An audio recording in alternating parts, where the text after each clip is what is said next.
ఎంత పుణ్యుడో ఎంత మానిడో ఎంత ధన్యుడో అనే కీర్తన వరకు వచ్చింది.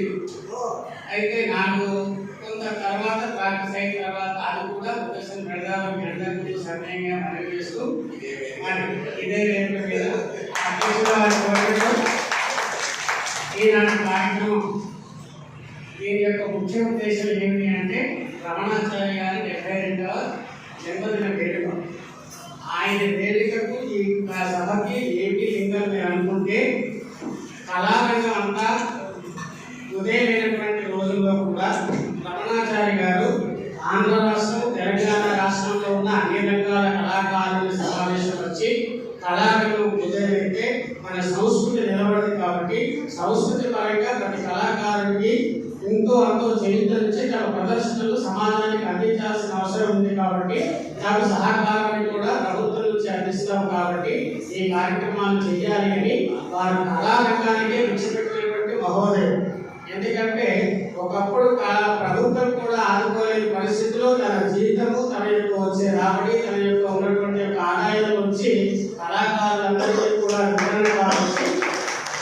చిన్న కళాకారుల నుంచి పెద్ద కళాకారుడి వరకు ఏ కళాకారుడైనా కూడా తన కళను వృత్యం కాకుండా పరిరక్షించుకోవాలి, కళా సంస్కృతి వెలిగియాలి మన రాష్ట్రాల్లో అనేటువంటి భావంతో ఏర్పాటు చేసి జన్మదినం కథైనా చేయమని చెప్పకపోయినా కళాకారులందరూ ఉత్సాహంతో తన మీద ఉన్నటువంటి అభిమానంతో ప్రేమతో చేస్తున్నటువంటి అన్ని జిల్లాల్లో నడుస్తూ హైదరాబాద్ భాగ్యనగరంలో కూడా 1వ తారీఖు నాడు ప్రారంభమై 7వ తారీఖు నాడు ముడుస్తుంది.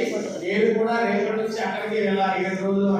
కాబట్టి ఈ జిల్లాలో ఈ రోజు ఏర్పాటు చేద్దామనేటువంటి ఆలోచనతో ప్రతి సంవత్సరం లాగే ఈ సంవత్సరం కూడా ఇక్కడ ఈ కార్యక్రమం ఏర్పాటు చేయడం జరిగింది. మరి అలాంటి మహా ఉన్నతమైనటువంటి వ్యక్తి జన్మదినానికి ఎవరెవరు పిలవాలి అంటే అలాంటి కోవకు చెందిన వారే ఇక్కడ ఉన్నారు. అందులో ఉన్నటువంటి గుణగణాలన్నీ కూడా ఇక్కడ వేదిక మీద ఉన్న వాళ్ళందరిలో ఉన్నాయి. విశాలాంతలో తమ విశాల హృదయంతో కళను ప్రోత్సహిస్తున్నారు. డాక్టర్ కూడా నాకు విశ్వవిద్యాలయం ప్రత్యేకంగా చెప్పే పర్లేదు. మరి వారు అనేక కళారంగాలను ప్రోత్సహిస్తూ ఏ చిన్న కార్యక్రమం ఏ కళైనా తన ముందుంటాడు.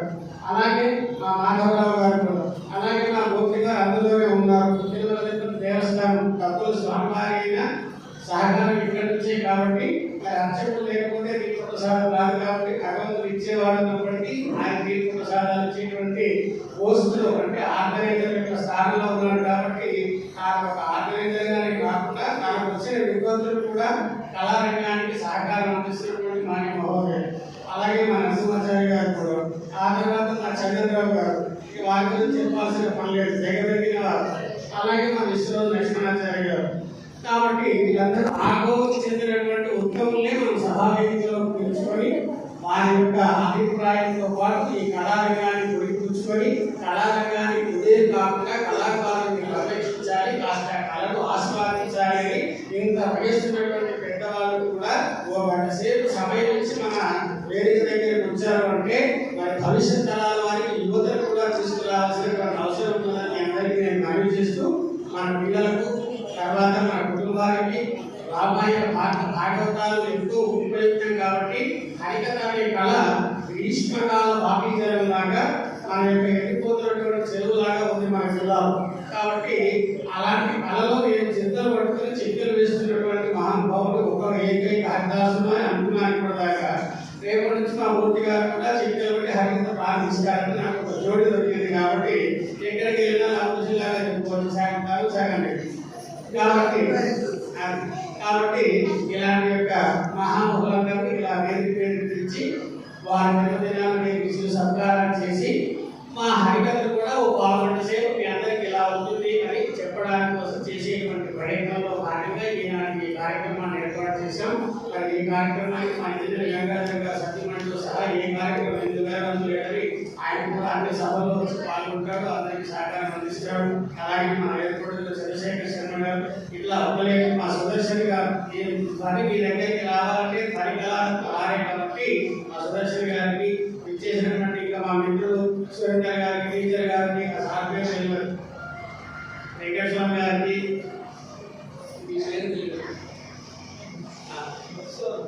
మసూదర్ గారికి, ఇలా మిగతా సభ్యులకి అందరికీ పేరు పేరున యోగాసానికి అందరికీ కూడా ధన్యవాదాలు తెలియజేస్తూ మరి ఈ కార్యక్రమంలో మాట్లాడవలసిన చెప్పవలసిందిగా 4 మాటలు ఆశీర్వదించి మాట్లాడండి. చిరంజీవాచార్యుల వారు ఏ పనైనా హరిహరిగా చేయరు కానీ హరిహరిగా చేస్తుంటారు. రెండవది, ఎదుటి వాళ్ళ మనసులను మళ్ళీ ఈగలా అనుకోవడంలో ఆయన స్పెషలిస్టుగా కూడా చిరంజీవాచార్యులు. వారి హరికథకు ముందు ఈ కార్యక్రమానికి శ్రీకారంగా చిరంజీవి ముఖ్య కార్యక్రమాన్ని కూడా అందించారు. కూలి కడుపున ఊరి పుట్టుతుందని ఇప్పుడు అప్పుడు తాతగారి వ్యాఖ్యానం, మనవరారి నాట్య కార్యక్రమం చూసి ఆనందించాము. హరికథలకు అద్భుతమైనటువంటి తరుణం వచ్చిందని నేను భావిస్తున్నాను. గత సంవత్సరం కూడా పద్మశ్రీ హరికథకే వచ్చింది. ఈ సంవత్సరం కూడా హరికథపై పద్మశ్రీ వచ్చింది. ఏమో రేపు రానున్న రోజుల్లో నిజామాబాద్ కూడా పద్మశ్రీ వచ్చిందని ఆశ్చర్యపోవడం, దాన్ని తీసుకురావాల్సిందిగా చిరంజీవాచార్యులను తీసుకురావాల్సిందిగా ఉదాహరణగా మోసుకురావాల్సిందిగా వారిని కోరుకుంటూ వారికి సీతారామచంద్రమూర్తి గారి సహకారాన్ని కోరుకుంటున్నాను. ఎందుకంటే హరికథ అనేది నిజానికి మూలకు చేరినటువంటి కళ. ఆ కళను మళ్ళీ మూలతత్వంగా ఆవిష్కరించినటువంటి వ్యక్తి మన చిరంజీవాచార్యులు. నిజానికి ఈ హరికథ కార్యక్రమాన్ని కళను ఉద్ధరించినప్పుడు మేము అన్నాము, ఇది ఏంటి అడుగు నిలుతుందా, ఏమవుతుంది, ఎందుకు దీన్ని చేపట్టినవని. ఇప్పుడు అనిపిస్తూ ఉంది కదంటే చిరంజీవాచార్య గారి పేరులో ఉన్నట్టు వారు ఏ కార్యక్రమాన్ని పట్టుకున్నా ముట్టుకున్నా అది చిరంజీవి అన్నట్టుగా.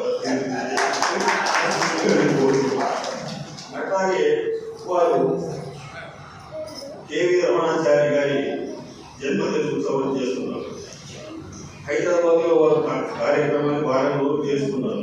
ఇక్కడ కూడా కేవీ రమణాచారి గారి జన్మదిన మహోత్సవాన్ని జరపడం చాలా సంతోషకరమైన విషయం. ప్రాంతాలు వేరైనా అంతరంగం ఒక్కటేనన్నా అన్నారు నారాయణ రెడ్డి గారు.